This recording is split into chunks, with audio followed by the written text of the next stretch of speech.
umaga po at welcome po sa ating programa, My Morning Manna with Pastor OG. At magandang umaga din po sa ating mga taga-subaybay sa buong Pilipinas at maging sa ating mga kapatiran sa Pentecostals of Jordan, maging sa ating mga sumusubaybay din sa Pentecostal Yes We Are. Magandang umaga po sa patuloy niyong pagsunod sa ating programa, My Morning Manna with Pastor OG. Mag-aaral po tayo ngayon sa umagang ito sa salita ng ating Panginoon sa aklat po ng Lucas, Kapitulo 19, 1 hanggang 10. Ito po ang pagkasabi, pumasok si Jesus sa Jericho at naglakad sa kabayanan. Dooy may isang mayamang puno ng mga publikano na nagngangalang Zaccheo at pinagsikapan niyang makita si Jesus upang makilala kung sino ito. Ngunit siya'y napakapandak at dahil sa dami ng tao, hindi niya makita si Jesus. Kaya't patakbo siyang nagpauna at umakyat sa isang puno ng sikomoro upang makita si Jesus na magdaraan doon. Pagdating ni Jesus sa dakong iyon, siya'y tumingala at sinabi sa kanya, Zaccheo, bumaba ka agad sapagkat kailangan kong tumuloy ngayon sa bahay mo. Nagmadali siyang bumaba at tuwang-tuwang tinanggap si Jesus. Lahat ng nakakita nito ay nagbulong-bulungan. Nakikituloy siya sa isang makasalanan, wika nila. Tumayo si Zaccheo at sinabi, Panginoon, ibibigay ko po sa mga dukha ang kalahati ng aking ari-arian. At kung ako'y may nadayang sinuman, 4 na ibayo ang isa sa uli ko sa kanya. At sinabi sa kanya ni Jesus, ang kaligtasan ay dumating ngayon sa sambahayang ito. Lipi rin ni Abraham ang taong ito, sapagkat naparito ang anak ng tao upang hanapin at iligtas ang naligaw. Sa umagang ito ay pag-uusapan natin si Zaccheo. So I will bring to you the topic that says Zacchaeus. Si Zaccheo po ay isang taong naghahanap din po ng kaligtasan sa kanyang buhay. Kasi nagkaroon dito ng talagang discrimination kung titingnan po natin. No? Si Zaccheo po ay isa sa mga tax collector at siya po ay puno ng mga tax collector. At kung titingnan natin, nagkakaroon sila ng connotation agad na dahil siya ay tax collector, siya ay nandaya. At inamin din naman ni Zacchaeus, no? Sinabi niya, kung ako may nakapandaya, 4 na 4 times I will compensate kung ano man yung ninakaw ko. At sinabi niya, kalahati ng aking ari-arian ay aking ipamumudmud, no? Doon sa mga dukha, sa mga mahihirap. Ngayon po, anong klaseng repentance meron si Zaccheo? Si Zacchaeus ay mayroong desire na makita si Jesus. Kaya tumakbo siya doon sa sikamoro. Ang sikamoro po is a wild po yan na puno dito. Nakalimutan ko anong pangalan yan. Figs, no? Wild figs. Ito po kung sa atin parang bayabas ba? Common na kahoy. Pero hindi po yun matibay. Pero inakyat niya rin po ito kahit na hindi gaano itong matibay. At kaya po kung titingnan natin, ito si Zacchaeus ay talagang desperado. Gusto niya po talagang makita si Jesus. Pero nung pagdaan ni Jesus nga, napansin agad siya ni Jesus eh. Sinabi, Zacchaeus, bumaba ka, sasama ako sa bahay mo. So wala pong pagdadalawang isip, sinabi ni Zacchaeus, o sige po. Kasi yun po yung expected niya eh. He caught the attention of Jesus. And nang panahon na nakita ni Jesus si Zacchaeus, pumunta nga si Jesus kay sa bahay niya. At sinabi niya dito, kung titingnan po natin, no, sinabi niya doon sa Panginoong Hesus, Panginoong Hesus, kalahati po ng aking ari-arian ay akin pong ibigay. Itong action po nito, ang tawag po niyan is restitution.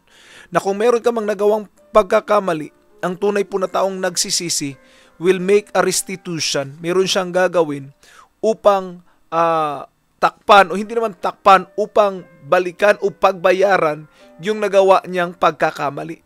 Yun po ang ginawa ni Zacchaeus. Handa niya pong pagbayaran yung kanyang nagawa. So this is my challenge. Kung tulad tayo kay Zacchaeus na may pusong handang magsisi, we have to make a restitution. Kung meron tayong napag-utangan, bayaran. Sabi nga ni Zacchaeus, kung meron akong ninakawan, isasauli ko sa kanya, 4 na bahagi pa. So kung titignan niyo po, ganun po ang ugaling na meron si Zacchaeus. Maraming mga tao nagre-ridicule kay Jesus Christ, bakit siya sumama kay Zacchaeus? Gayong si Zacchaeus ay kilalang publican, kilalang tax collector. At alam natin, pag sinabing tax collector, magnanakaw, agad yung nasa isip nila. But Jesus Christ didn't came for the righteous. He came for the sinners, and He's calling them to repent. Yun naman talaga ang purpose ng Panginoon eh. Gayon din po ang iglesia natin. Hindi po ang iglesia natin nag-i-exist to condemn people. It's not part of our job description. The part of our job description is to preach the gospel, to bring deliverance to the captives, to preach that Jesus still the healer, and to preach repentance to all the world, and to challenge everyone to come to Jesus Christ. Yun po yung mga job description na dapat nating tandaan, no? Yung sa core values natin na binanggit, love the Lord and loving the people. Yun po dapat nating tandaan, and living holy. Yun po ang mandate na meron tayo. Ngayon, kung tayo po'y mananahan sa condemnation, nothing will happen sa buhay natin. Kung tayo po'y mananahan sa condemnation, tulad ng ginagawa ng iilan, sino mga Zacchaeus ang pwedeng lalapit sa Diyos? Pwede bang maging bukas ang pintuan para sa mga Zacchaeus? Ano pong ibig kong sabihin? Ganito po. Kung meron tayong mga kakilala na makasalanan, hindi ito ngayon ang panahon para i-condemn sila. Bagkus tulad kay Jesus Christ, sabihin natin, panahon na upang buksan natin ang ating mga pintuan para kay Jesus. Now, dito po si Zacchaeus ay sumama nga kay Jesus at pinagbuksan ang kanyang tahanan para po sa ating Panginoong Hesukristo. At si Zacchaeus po ay talagang tunay na nagsisisi. Isipin mo lang, kung marami siyang ninakawan, probably mauubos yung yaman niya talaga. Kung titingnan mo sinabi niya pa, kalahati mismo ng yaman niya kaya niyang ipamigay. This person is a philanthropist. Kaya niyang ibigay kahit kalahati ng kanyang kayamanan. Ang tanong ko po, nung tayo magsisisi, ano ang kaya nating ibigay sa Diyos? Kung sa mga ikaput-alay nga, takot na nga tayong magbigay. At minsan, tinitipid pa natin ang Diyos. We just give God what's left, but not giving Him what is right. So, how can we say that we are truly repenting from our sins? Kung titignan natin si Zacchaeus, he's willing to give away everything to the poor. My question is, are we willing to give up the possession that we have, the things that we have, for the sake of the poor? That is the true act of repentance, no? Handa ba nating iwanan maging yung mga bagay na nagkukos sa atin upang mapalayo tayo sa Diyos, no? Yung mga bagay na naging hindrance sa ating paglapit sa Panginoon. Hindi ko po ibig sabihin ditong manahan ang isang Kristiyano sa kahirapan. Pero ang tanong po ay ganito, kung tayo ay pagpapalain ng Panginoon o tayo maka-acquire ng mga resources, hindi ba tayo magdadalawang isip kung sabihin ni Jesus, ibenta mo yung lahat at ibigay sa mga mahihirap?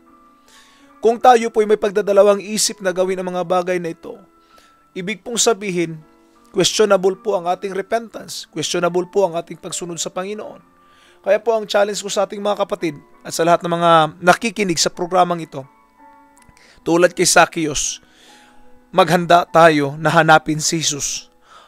At kung tayo po ay makuha natin ang atensyon ni Jesus, don't worry. God is always listening to our pleas. God is always listening to our Christ. When we get the attention of Jesus Christ, are we willing to open our doors para sa Kanya? Kasi sa totoo lang po, hindi talaga ang tao ang naghahanap sa Diyos. Ang Diyos ang unang naghanap sa tao.